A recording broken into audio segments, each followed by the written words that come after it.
আর কালক্ষেপণ নয়, আগামী ২৮ ফেব্রুয়ারিতে আত্মপ্রকাশ করতে যাচ্ছে নতুন রাজনৈতিক দল। ওই দিন বেলা ৩টায় মানিক মিয়া অ্যাভিনিউয়ে জাতীয় সংসদ ভবন প্রাঙ্গণে দলটি আত্মপ্রকাশ করবে। ২৪ ফেব্রুয়ারি জাতীয় নাগরিক কমিটির কার্যালয় থেকে এই ঘোষণা দেন মুখ্য সংগঠক সার্জিস আলম।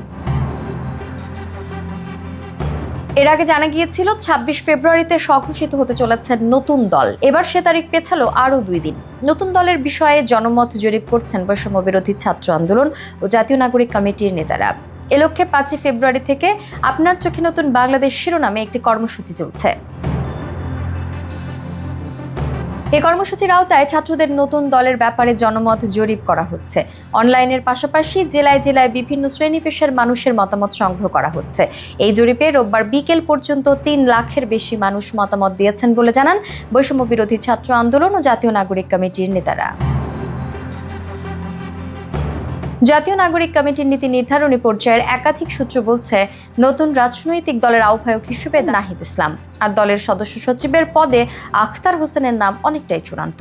তিনি এখন জাতীয় নাগরিক কমিটির সদস্য সচিব।